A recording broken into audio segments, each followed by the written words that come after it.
Hey YouTube, Louie here, with a question for you all. Is YouTube in the silver stacking community a productive use of our time? As I move into my fifth year on YouTube, sometimes I contemplate that, and I wonder, would things have been different? Has it been productive? Has it been profitable? Has it been satisfying, right?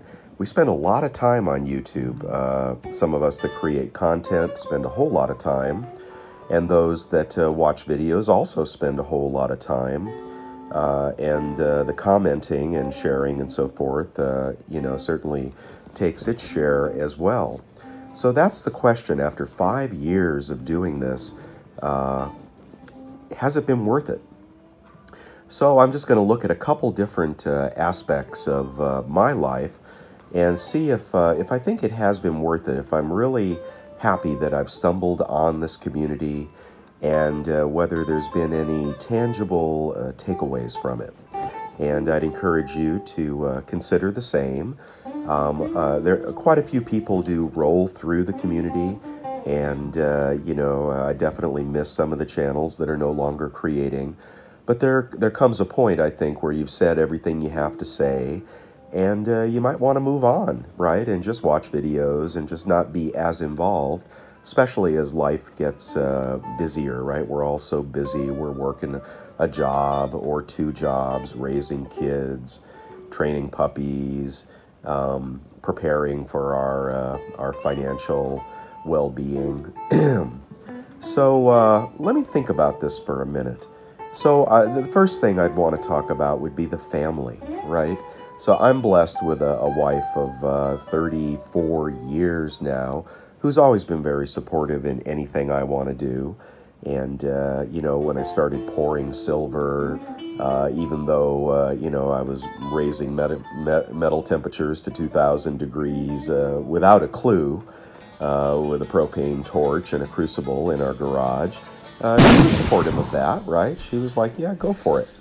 But don't get hurt, right? So that's turned out well. It's been a really satisfying hobby to be able to make something and hopefully make something beautiful, unusual, that's one of a kind, that might even survive you, right? Once we're long gone. So I've definitely enjoyed learning from the community how to pour silver, experimenting with it, and sharing some of those pieces with you all. So I'd say, yeah, that's a check in the box of, yeah, the community definitely added to my life in that way. When it comes to the family, I also have to think about the kids. And one of the reasons I got onto YouTube is I was very unhappy with the way our government was behaving, very unhappy with what I considered to be a suboptimal future for our country, and wanted a place where I could really talk about that, and I've certainly done that a lot. I'm not sure that is all that productive, because generally we're preaching to the choir here.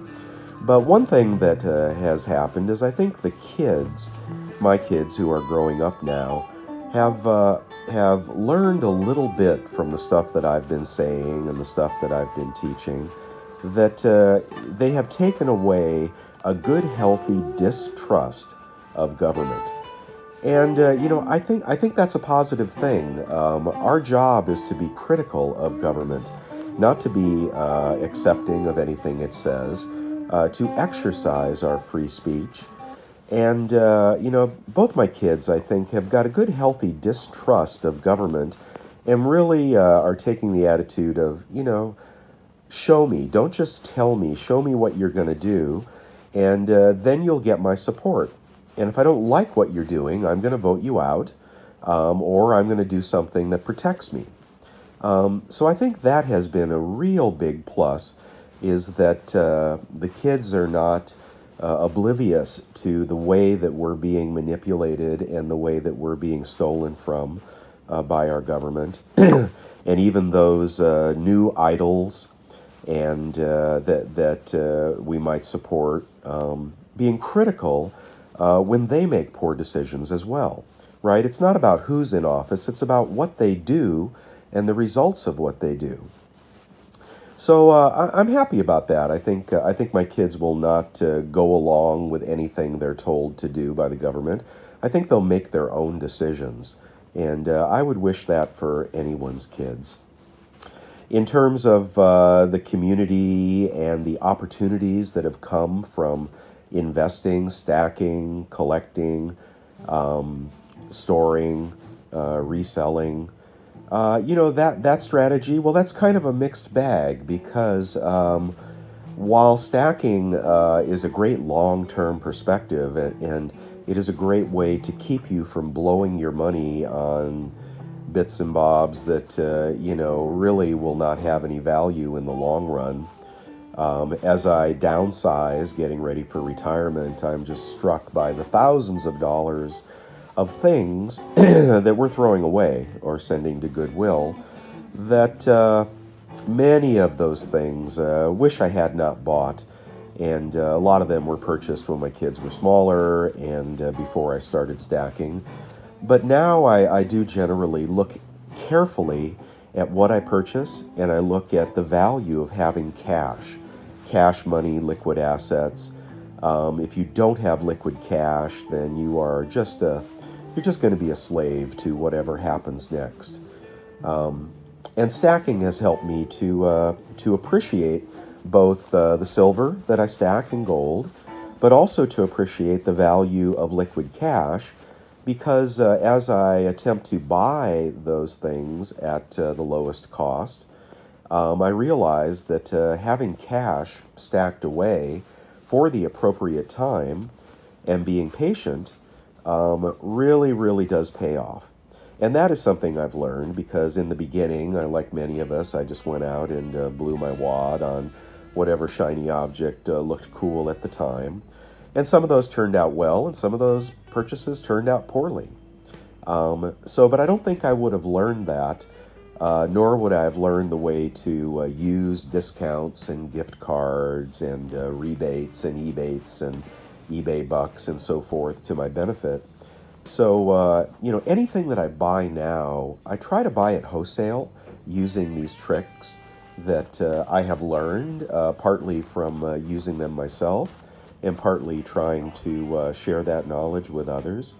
So I think I'm saving money in the things that I buy, as well as saving money in my precious metals. So the big question, am I prepared, right, for whatever happens?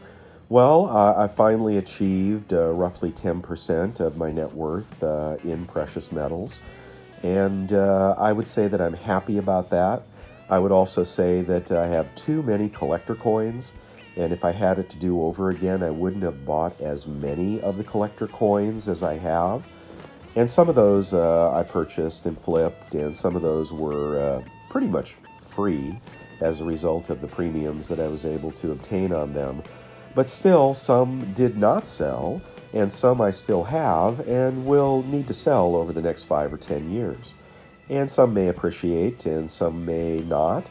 And some may spot, and some may turn into bullion. So if I had that to do over again, I think I would have cooled the collector coins a little bit. But the stack is looking good. I'm really happy to be prepared for what happens next. And I'm also very happy about the relationships I've made. One of the bittersweet parts of YouTube is that people come and people go. And then your relationships tend to wane as well, because many of us are not in close proximity to our friends, so it is hard to get together, and it is hard to continue to share this hobby when people lose interest in YouTube.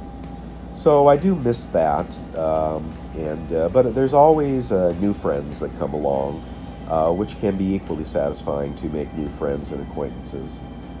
So as the heater kicks on, I think I'll wind this down, but I wonder in retrospect what you think about the years that you have spent on YouTube, and I'll focus this question to people who've been here a while. Have you gotten everything out of it that you wanted to get out of it? Is it everything you'd want it to be, or would you do it differently going forward? What are your thoughts about this subject? And thanks for letting me wax on a subject that It really doesn't have any beginning or end. It's just a rant, I suppose. Okay, you guys, I look forward to hearing your comments. Take care. Have a great day.